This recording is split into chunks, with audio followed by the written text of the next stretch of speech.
Have you ever struggled with your expectations of yourself and you don't feel like you measure up? So today I'm sitting in a new setting out in my backyard and I'm challenging myself to try something new. And taking on a new challenge is bumping into all of my expectations for myself, my expectation that I should be able to do this in one take, which is totally unrealistic. I'm already on my third take. But it's a reminder of how our expectations can get the best of us and can make us feel like we're failing before we even get off the starting block. 85% of our clients are struggling with expectations they have about themselves that's sucking the joy out of their lives, and it's making them feel like they're working on a hamster wheel, like a relentless circle that they can never do good enough and measure up to their own expectations in their head. So many people say, I'm harder on myself than I am anyone else. And yet we think that somehow saying this makes it okay, but it really isn't okay. If we want to have more joy, enjoyment, and we want to start living a richer life, it's recognizing when to call out and pause our thinking and ask ourselves, is this accurate and true? Is this realistic way to think? So I would ask you, how would you talk to a friend? So if your friend were struggling with creating a video, for example, and they had never done it before without a script, I would tell them, be easy on yourself.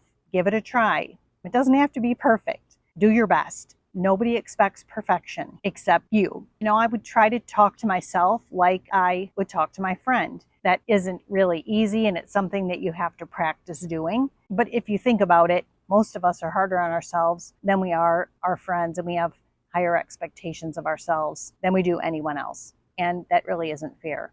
Another thing that we often do is compare ourselves to others and the time we give ourselves to learn something new. We often think that we should be able to learn something quicker, that we should be smarter, that we should be able to ask better questions. And yet, when we look around at our colleagues who are experts in their field, they didn't achieve that overnight. So I would encourage you to consider, when you start comparing yourself to others, to pause and to think about how long have they been doing what they're doing, and recognize that you haven't been doing it as long.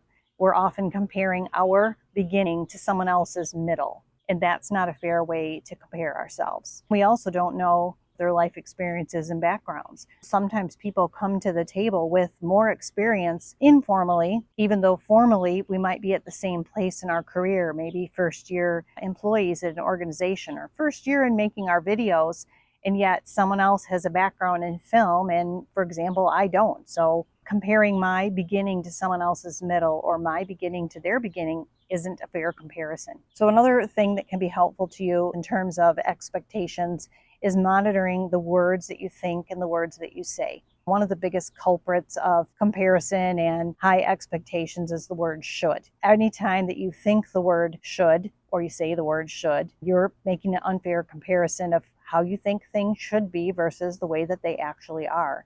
And the more often that you can start catching yourself using that word should, the more you can pause and ask yourself, why should it be the way I think it is or should be? I know that's a lot of shoulds in one sentence. There are other words like right and wrong, is and isn't. That's a real hard phrase to catch yourself thinking because, it's the words is and isn't. But when you're thinking is and isn't, it's does it measure up or does it not measure up? It's a black and white thinking where there is a right or wrong answer. And when something is or isn't the way that you believe it should be, it causes you to be thinking about expectations again. And the problem with having all of these expectations in our mind is that it's like a constant feed in the back of our mind of thinking how things should be, and always measuring can just leave us feeling unsatisfied.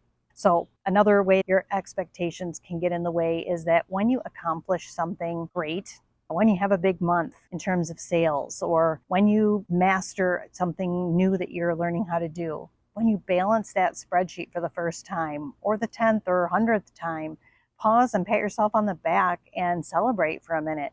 Recently, a gal I know got offered a new job in the nursing industry and was very excited for a moment that she got the new job, but almost in the same breath was remembering, but I have to pass my boards, so I can't celebrate yet.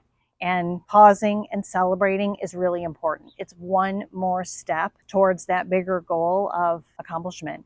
Actually, this person hadn't even graduated from their college program yet and already has a job lined up. It's quite a huge accomplishment, and all of us that know her are very proud of her. What are some ways that you can acknowledge and celebrate accomplishments that you've made? Take a minute to think about the things that you've accomplished that you're really proud of. We often don't take time to just pat ourselves on the back. You can also make a practice of doing this on a daily basis. Get into the habit of recognizing the things that you've accomplished. So, just a few tips to think about how expectations might be getting in your way and what you can do about them. I'd really love your feedback on the video. And if you enjoy this kind of content, drop me a comment and let me know if there are other topics that you'd be interested in learning about.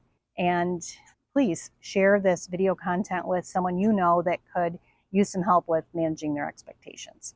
Hope you have a great day, and I look forward to seeing you in the next video.